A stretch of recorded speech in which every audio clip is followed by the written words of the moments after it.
Hello, everyone. I have 11:30, so we'll get started with this month's Financial Security for All webinar.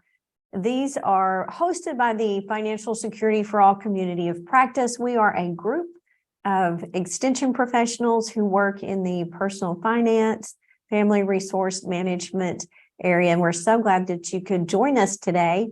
Our topic today is pet health, and specifically pet health insurance. We know that during the pandemic, the number of us who had pets grew, and it's kind of a recent trend, this pet health insurance. So we'll learn more about that. We're excited to learn about this from Carrie Sorenson. Carrie is an extension educator in financial wellness with the University of Maryland Extension. She is an accredited financial counselor, and her master's degree is in public health, and she's worked for Extension since 2017. Carrie also likes to ride bikes and read and bake and watch sports, especially hockey and football. One of the things that she loves about her job is the service to the people of Maryland. But before we get started, I wanted to just really quickly share screen and share a picture of my pet. So this is Paisley, and she's about 25 pounds. She's a doodle, and Paisley does happen to have health insurance. She's actually my friend's pet, but I am her person, and her actual owner has everything that money can buy for the pet. So she has pet health insurance. And that's Paisley wearing her Valentine's kerchief. Well, we're so happy to have with us today cyclist, baker, sports fan, and an extension educator who has a heart for service, Carrie Sorenson from the University of Maryland. Hi, everybody. So thank you so much for having me today to talk a little bit about this.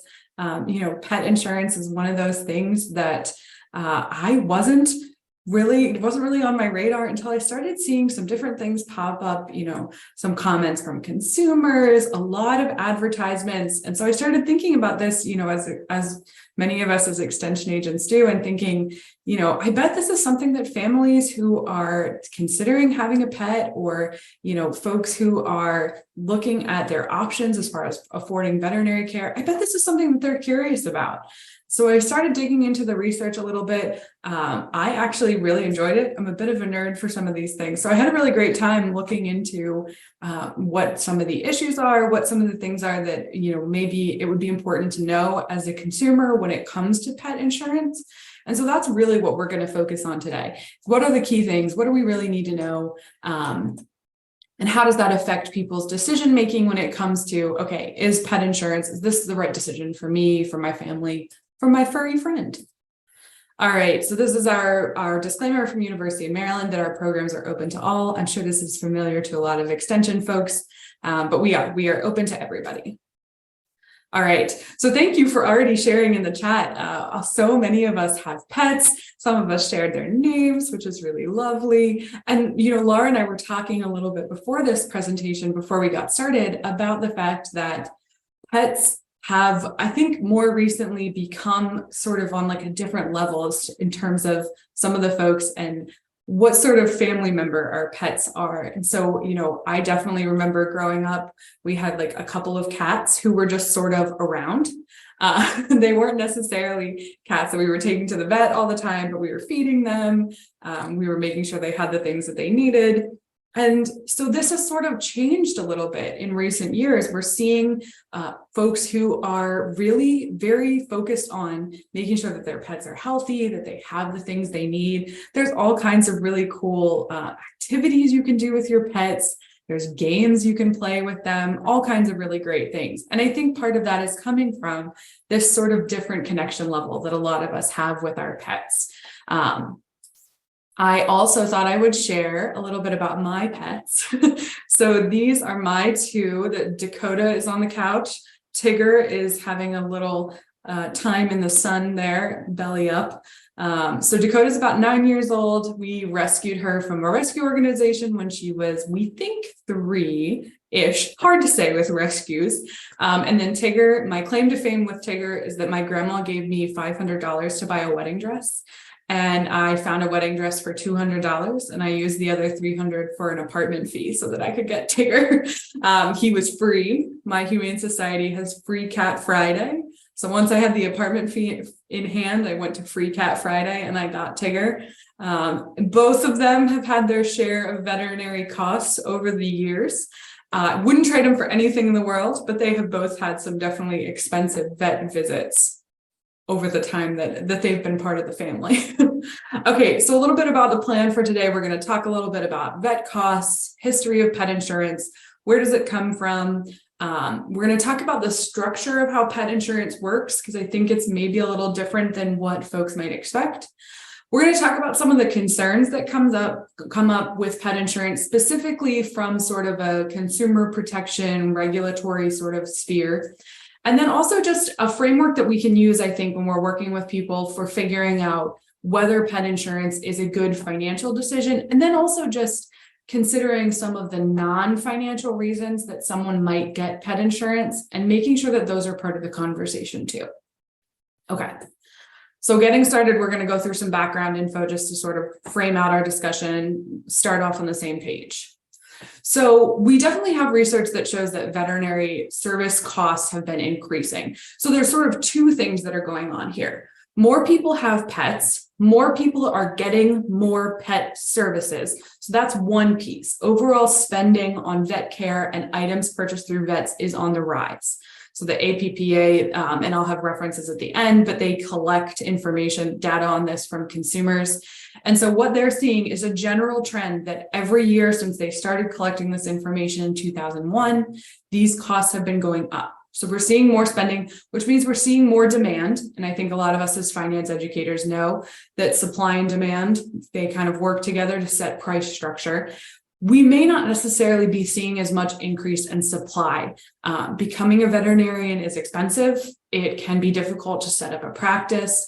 And so that increase in demand is maybe not being well offset by an increase in supply. And so we're seeing a pretty serious increase in veterinary costs kind of across the board. So if you've been noticing that when you go to your vet office, it's more expensive than it used to be, that's not just kind of a figment of your imagination. That's a real thing that's going on. Some of it comes from, vet practices having to do more to manage their patient load, all the pets that they take care of, the actual costs of things increasing. And so there are a lot of different reasons for these increases, but what we're seeing is that the overall situation is that the cost to have a pet is increasing. And insurance is a really common method for mitigating a financial risk like this, right? So when we have something in our life that we know that if something happens to it, it could potentially cause us to incur a pretty serious spike in expenses, we usually insure it in some way. So it's not that different from a car or some of the other things in our life that we use insurance as a method for managing that risk. And so we're going to talk about it kind of in the same terms. I know that a pet and a car are different. There are different emotional values that go along with them. But in the regulatory environment, we're going to see they're treated somewhat similarly in a slightly bizarre way. So I just wanted to mention that as we get started. Okay, so getting into pet insurance specifically, in the United States, it started in the 1980s. So as early as 1982, we have record of insurance policies being offered for pets. And I want to start off by kind of making a distinction here that livestock insurance, so insurance for animals, has been around much, much longer. The practice of insuring animals has been around a long time. What's new is the practice of insuring pets for their health, not for the potential financial loss as a company, not for the risk of them doing some sort of damage, but for the actual cost of maintaining them as a pet, something that we do for fun and for, connection and all those kinds of things. I did think it was interesting, and I want to mention this really quickly, that The first thing that was like kind of described as a pet insurance policy was actually issued in 1890 in Sweden, and it was for horses and livestock, but it was actually called pet insurance. And the first pet insurance policies in the UK happened in 1947. So this isn't crazy new. It's been around for a little while. The idea that we have animals that are important to us and we want to make sure that we have the money that we need to cover the services that they need. That's not maybe as new as we might have thought. And I also wanted to mention that in some countries, it's required that you have some sort of liability insurance. So Sweden requires liability insurance for dog owners. And as a result, they sort of have these dual liability and health insurance policies. And they have as much as like 60 to 70% of people who own pets have these policies. Across the entire spectrum, particularly in the US, we're only seeing about 2% of all pets being covered by a health insurance policy. So it's not super common, but it is absolutely on the rise. So the entire industry did about $1 billion in premiums in 2017. That was the most recent timeframe I could find the data. But it does mean that this is a pretty large industry. They're collecting a lot of money in premiums from folks, and there is also a really big market out there. So if we're thinking about this from a business perspective, this is a product that has a lot of room for growth. If a company can get a really good stronghold in a market share, this is a place where there's the potential that they could make a lot of money. And I think as consumers, that's just always a good thing to keep in mind, because sometimes our ability to start a business and make money gets out ahead of regulation a little bit. And I think that's where we are here, that this has really started to increase in popularity, and we're maybe still playing catch up in a lot of ways with some of the other things that go along with it in the other realms. So like other forms of insurance are probably more heavily regulated than this. And that's just because it's a newer thing. And I think in the coming years, we'll see more around this. Okay, so just a really important note here about the structure of this. Pet insurance policies, and sometimes they're even called pet health insurance policies. They are property and casualty insurance policies. They are not health insurance policies. And the distinction there is just there's different levels of licensing required for those things. For regulation purposes, in terms of who can sell it, how the claims work, a lot of those different kinds of things, it is a property and casualty policy. And we're going to talk a little bit later about how that can pop up in some strange ways when it comes time to actually pay the bill. That we're dealing with this more in the way that you would deal with like a car insurance type thing, and less in the way that you would deal with health insurance. So just kind of keep that in your mind as we have this discussion, partially because the terms are going to sound a lot like health insurance. The way that the policies are structured, they sound very similar to human health insurance, and they're not. They're property and casualty policies. So just something I wanted to note as we start this discussion. Okay, so how does pet insurance actually work? So I thought I would start with how the plans are sold. So typically you see like direct marketing. So you might see advertisements online, you might get mailers to your house. We also see, and this is something that I learned as I was doing some research into this, that there are direct sales through vet offices or pet stores sometimes, where you can actually like sign up for it while you're there. And then some requirements from like breeders or rescue organizations. There are folks that say, okay, in order to have one of our dogs, you have to have an insurance policy that's going to cover it. And so I was digging into this a little bit because I was curious about, why some folks are instituting that as a policy. And from what I could tell, it sounds like there are some organizations out there that use it as a way to make sure that they're not going to have the dog be returned to them. It's more common for dogs. But the idea that there are situations where a family might adopt a pet, be super excited about it, and then there's this high cost thing that happens. And when they can't afford it, one of the things that they'll do is give the pet back to the rescue organization, to the local humane society, to the breeder. And so they still have this high cost health issue that needs to be dealt with.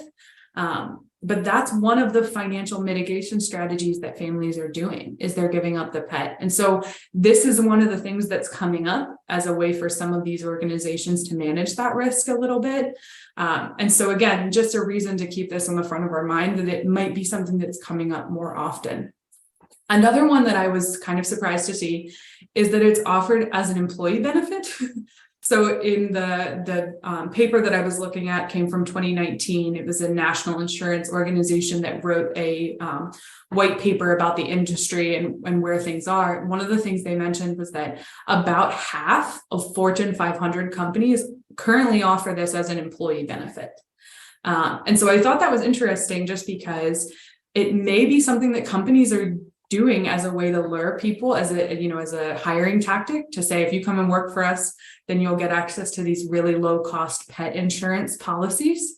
And as we get into talking about how the costs work, that could potentially make it much easier for some folks to manage this risk and be able to have a pet in their life. So just some interesting things to keep in mind there. I do want to jump back to talking about the sales through the vet offices and pet stores. This is where we get into the licensing thing a little bit. So the regulation can get a little murky sometimes, and it's been a little unclear, but there are some more rules that are happening, because we want to be clear that the folks who are selling these policies understand them and can answer questions about them before people sign up and make a purchase.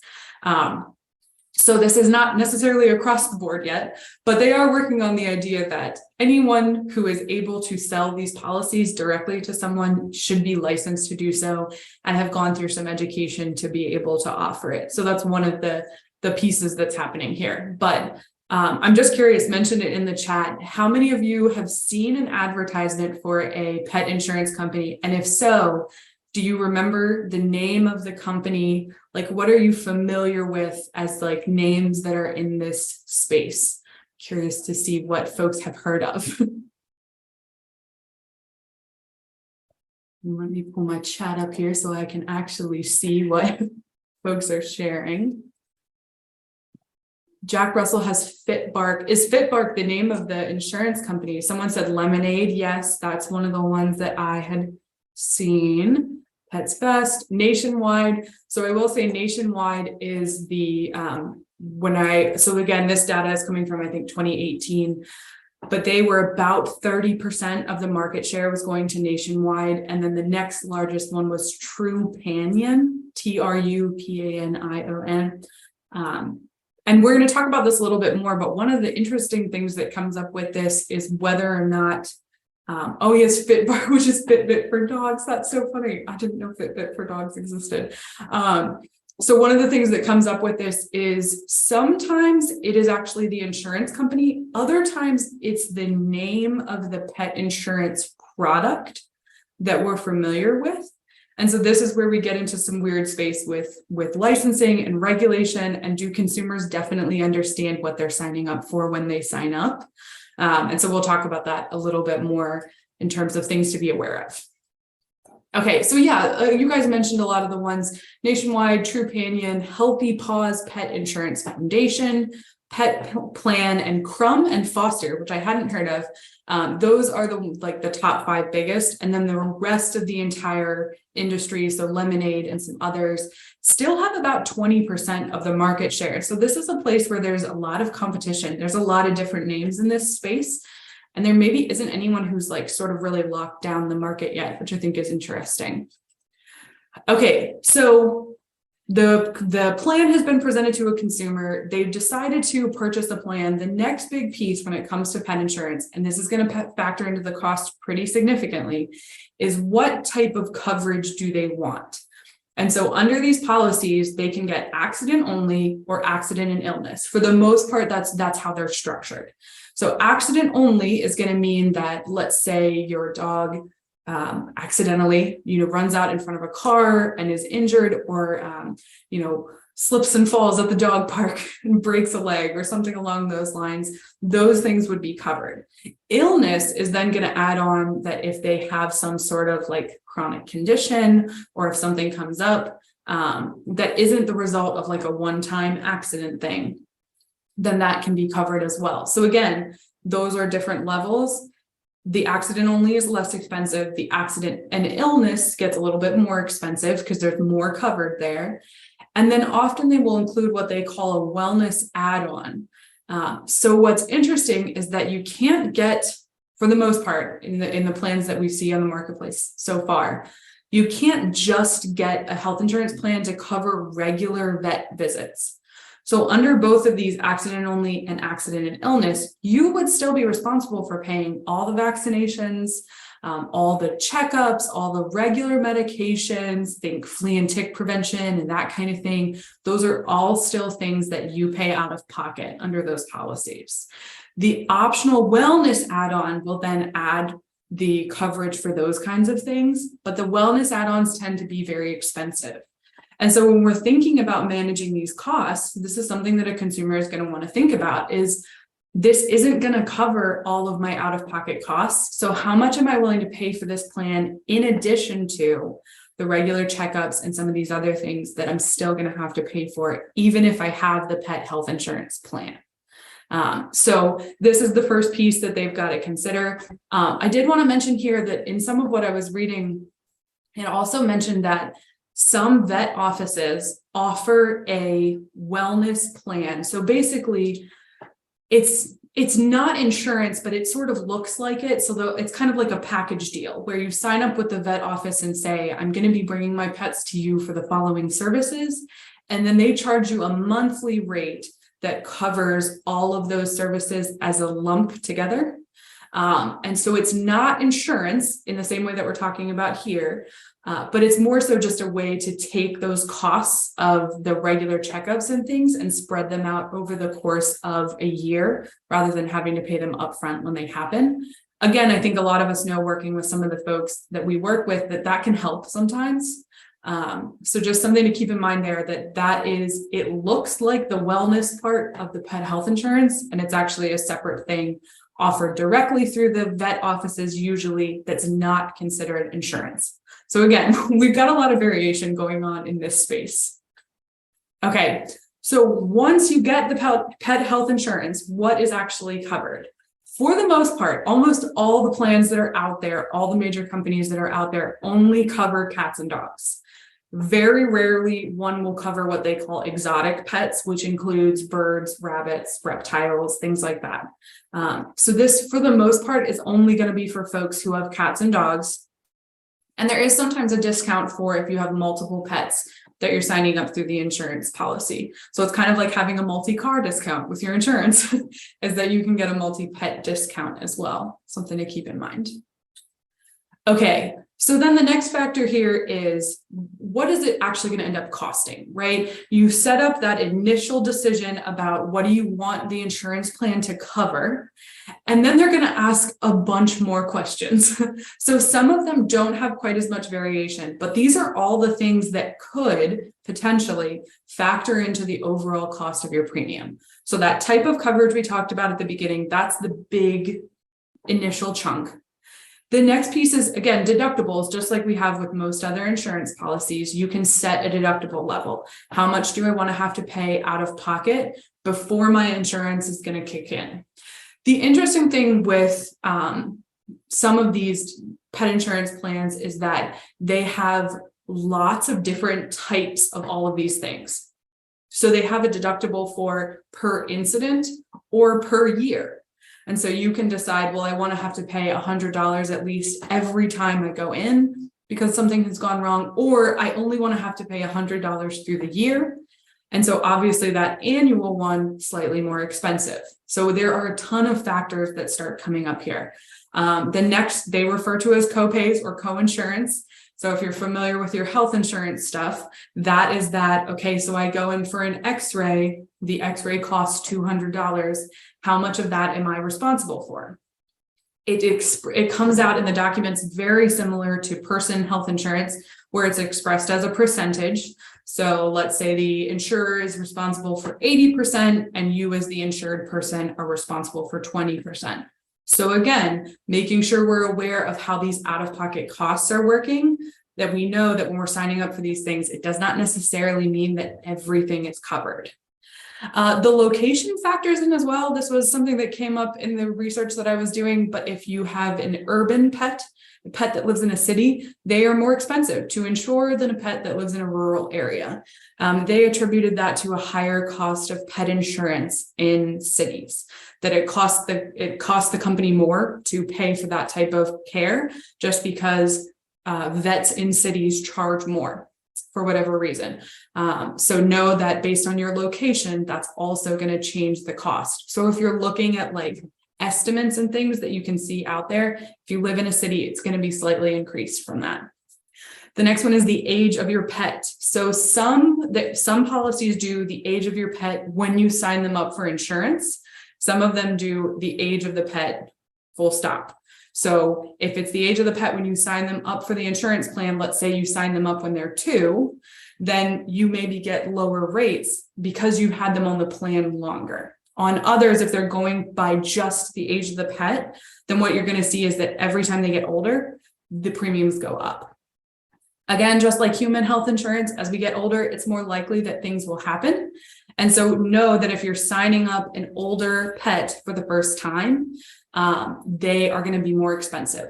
Also, type of pet factors in here too. So dogs are more expensive than cats just because they're bigger and their care tends to be more expensive. The size of the pet also factors in. So they're going to ask you a lot of information about the type of pet that you have.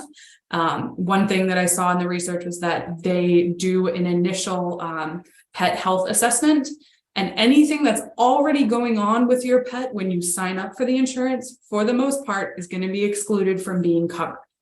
So if you have a dog that they've already identified some sort of issue, a joint issue, an illness or something like that, when you sign them up for the insurance, that discovered thing, in health insurance, we call it a pre-existing condition. That pre-existing condition isn't going to be covered. Again, this is different from human health insurance where they can't deny you for a pre-existing condition. They can't charge you more. This is property and casualty. They can charge you more for that.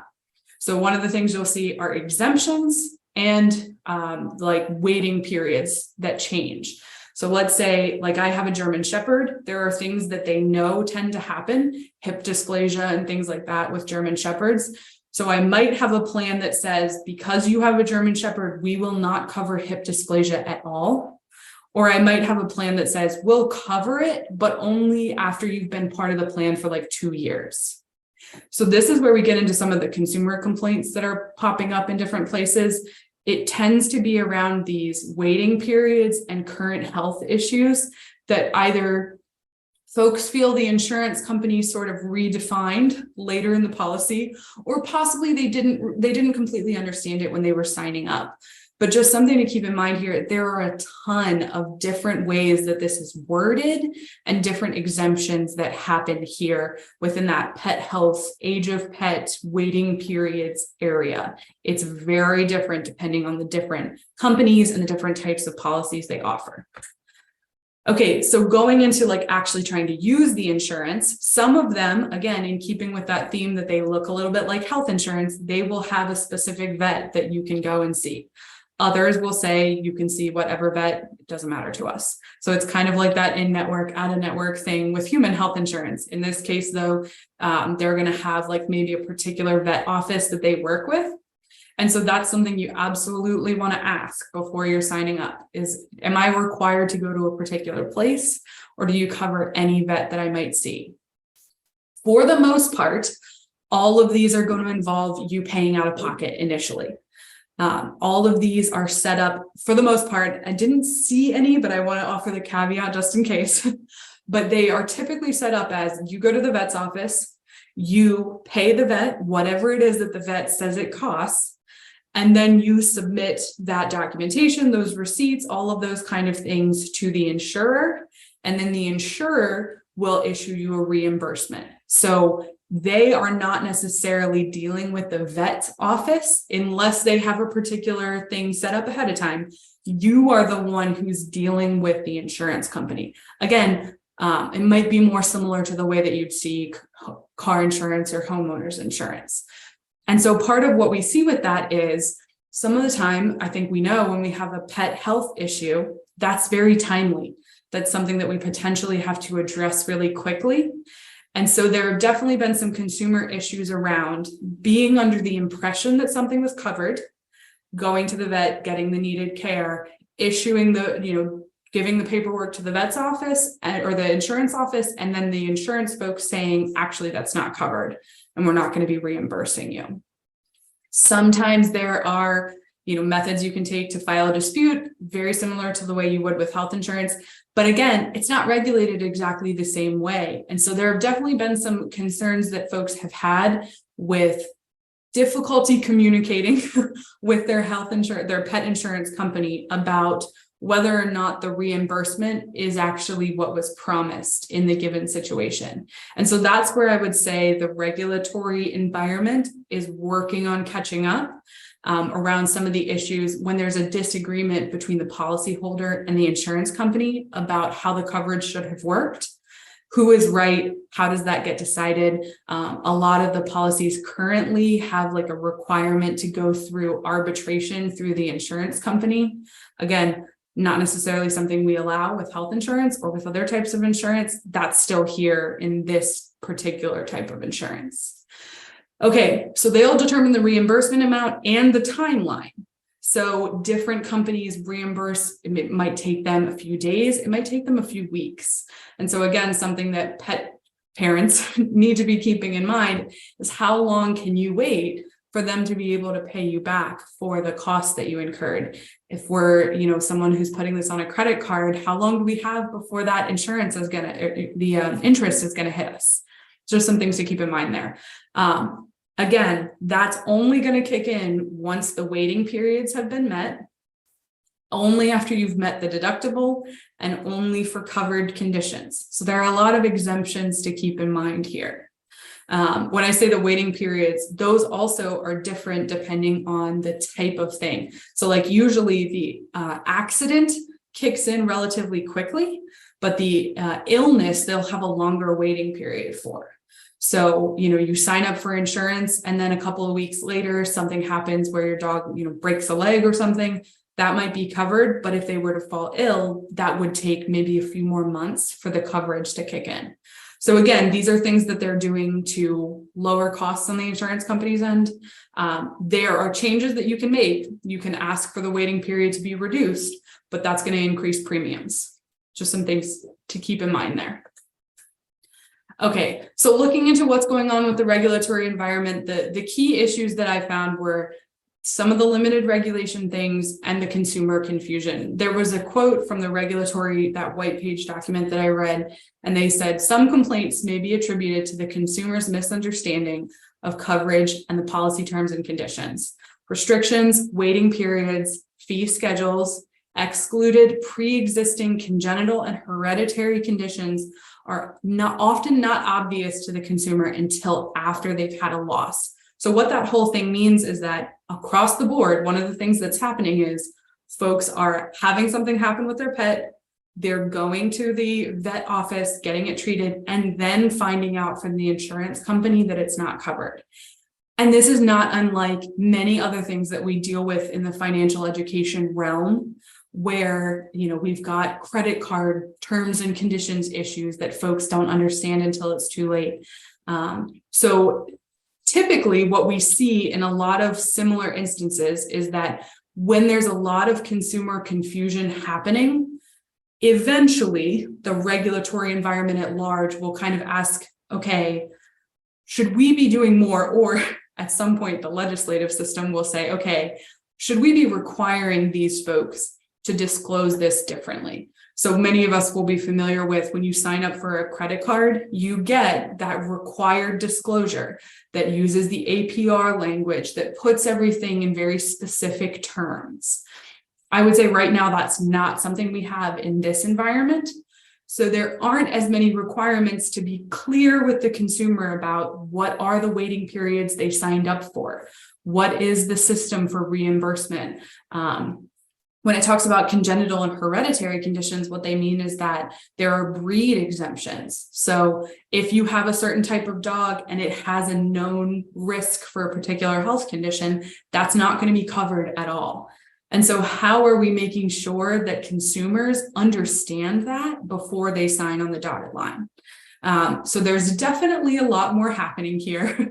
We're not the whole way figured out through this system yet, but it is something that the industry is aware of and that legislators are aware of. And so there are policies that are coming online to deal with some of this. California is a little bit ahead of the game. They have a law on the books governing pet health insurance specifically that requires certain disclosures, that requires things be written in a certain way for consumers when they sign up. It also actually requires a 30-day trial period. So in California, if you sign up for the pet health insurance, you get 30 days to try it out, and you can back out of it at no cost. So we might see some more of these state-by-state regulations popping up because it has been a bit of an issue so far. Another piece, so that's with the consumers potentially misunderstanding the real and legal information that's out there. The other piece is some questions around whether or not some of the companies should be allowed to do some of the things that they're doing. So there was a relatively major lawsuit, I think it was in New Jersey, where they were sort of looking into what's going on. And what they figured out was that there were a lot of folks who were doing claims adjusting or were selling policies and were not licensed to do so. So in order to sell, because it's a property and casualty type of insurance, there should be, in most states, there's a requirement for some form of limited license or education in order to be someone who sells this insurance or does, back end work around claims and things like that. That was maybe unclear to some folks who were involved, we're going to say. Not that they were willfully not doing those things, but there was some question around, were we really following the rules around making sure that the people who are selling these policies truly understand them? And then the next piece is, currently in the insurance market, it is required that you know who you're doing business with. And like I mentioned, some of these pet health insurance things, they're actually a brand name. They're not the name of the company that underwrites the liability for the insurance policy itself. And so what was happening was that some of the folks were going to their state, attorney general, or whoever it might be, and saying, hey, I'm having a problem with this company. And they were coming back and saying, that's not a company, that's a brand name. That's a thing you purchased. And so what kind of came out of that was that consumers were not necessarily always aware what company they were working with. They knew what policy they had. And in this sense, that means they knew what what insurance product they had purchased, but the same product can be sold by multiple types of companies. And so sometimes they weren't able to actually file their complaint with the state in regard to the particular company that they were dealing with, because they did not know who the company was, because all the paperwork that they had used the branding information, the product name, and not the insurance company name. And again, when we get into sort of those weird legal things around complaints, that sort of stuff matters. And so that's one thing that there's been some movement around, is requiring things around disclosures, particularly around who's the company actually selling the policy, and then what's the brand name of the policy. I know that that's a little in the weeds. I'm hoping that my finance folks are sticking with me through this. This is somewhat interesting to you. But it does matter on the consumer end of things in terms of when they have an issue, how they're going about reporting it. Just some things to keep in mind. Okay, so the main question, the reason I've brought you all here today, is pet insurance worth it? And the answer to that question, probably not surprisingly, is that the answer is maybe, and it depends on your situation. For some folks, it's going to make a lot of sense. And for others, it's maybe not. And so I want to talk about some of those factors. So let's get into, okay, how much does it actually cost?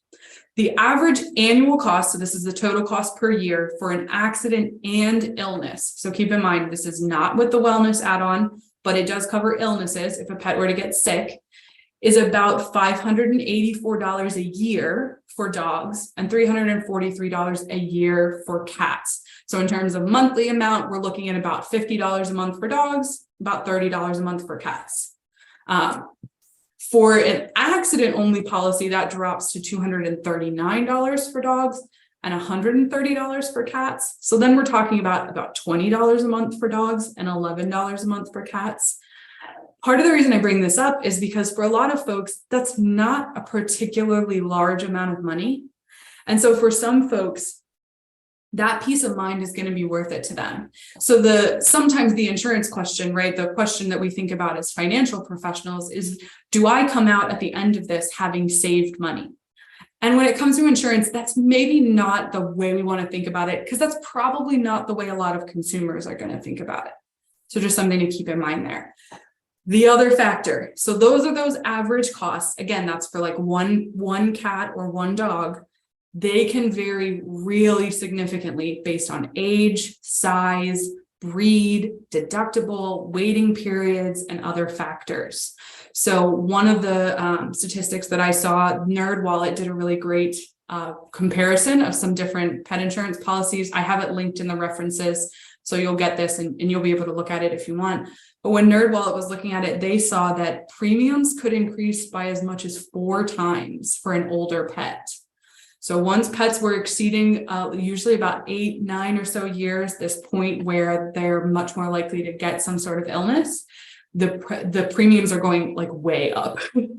The other thing that was somewhat unclear for some of the policies, so okay, this is your pet health insurance company, right? So if you go to the vet and something is wrong, they're going to know about it because they're going to be the ones covering it.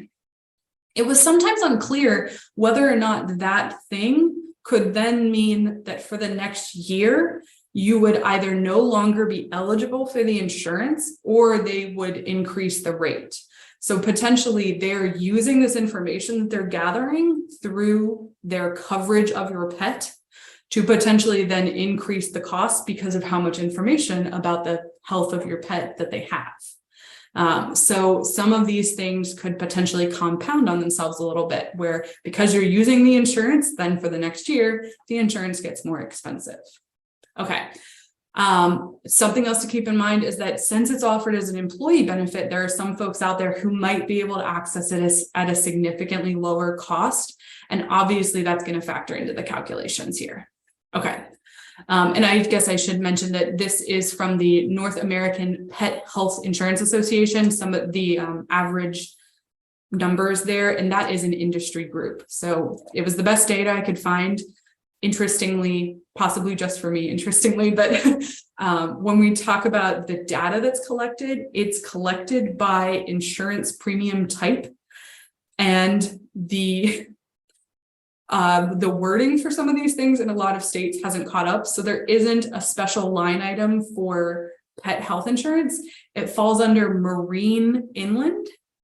So I'm not even sure what's covered under a marine inland, other types of marine inland policies. But when you try and look it up through state databases, it's getting conflated with a lot of other different types of premiums. So the only good information I could find specific to pet health insurance about premiums was from the industry.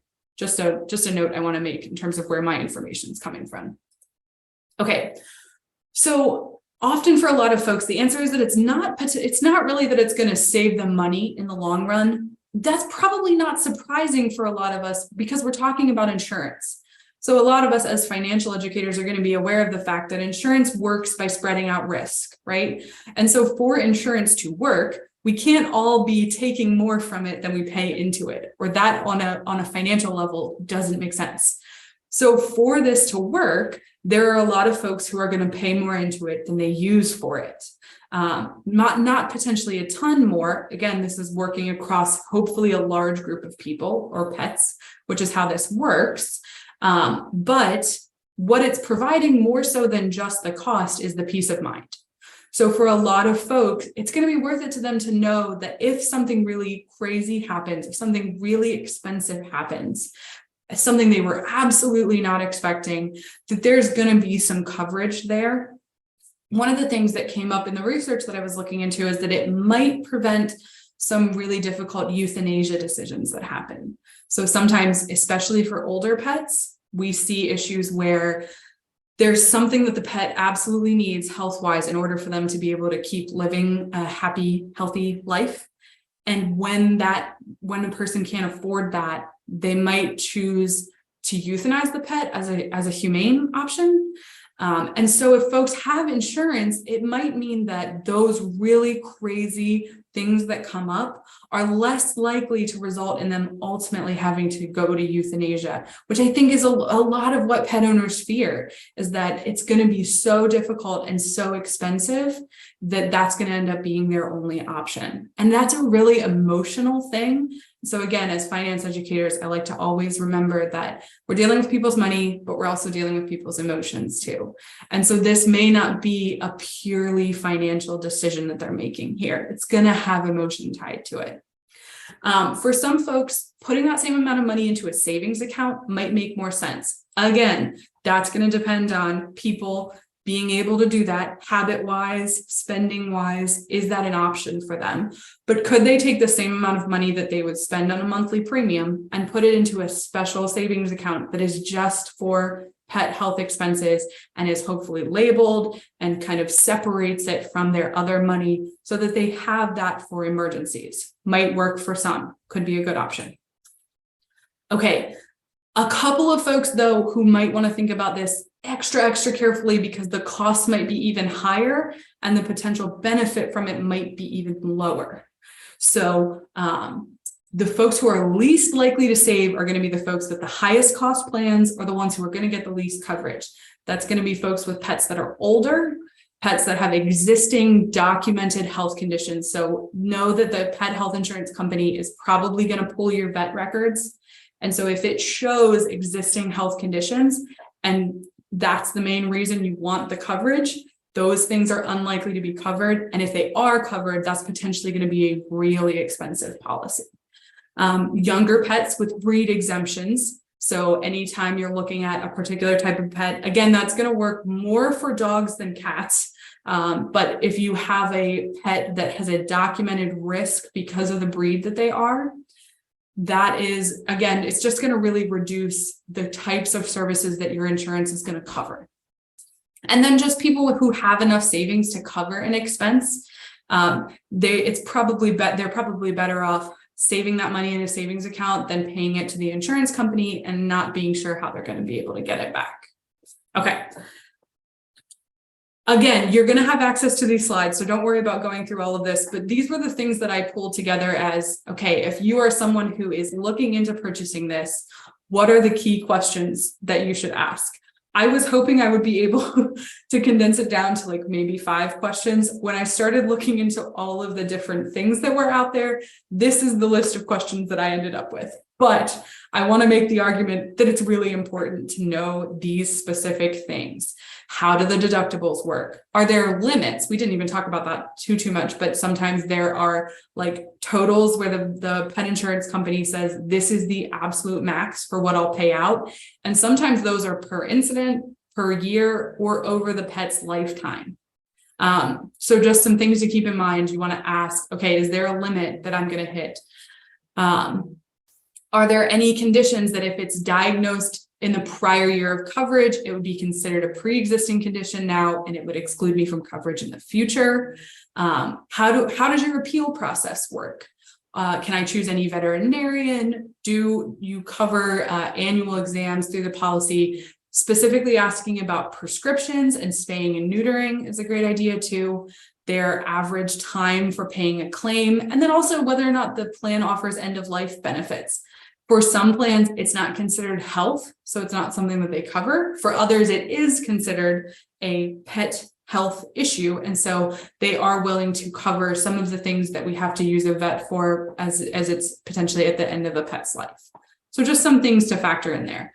And again, you'll have all of these questions. So if you want to ask them of your potential pet health insurance company, I would encourage that.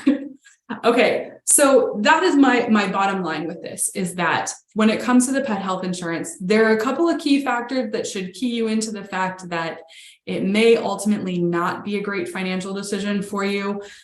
There are a really great list of questions that you'll want to make sure you ask so that you know for sure you understand how the policy works. And then beyond that, it's really going to be up to you, your personal level of risk, how comfortable you feel, your financial situation, potentially the benefits offered through your employer. And so beyond that, it's going to be a case-by-case basis as far as who chooses to access it and who chooses to go a different route. And I think there are absolutely arguments for both directions. My biggest thing is just make sure you know what you're signing up for when you sign up. And make sure you feel comfortable asking these questions so that you know what's going to happen in the future with your costs and all that kind of thing.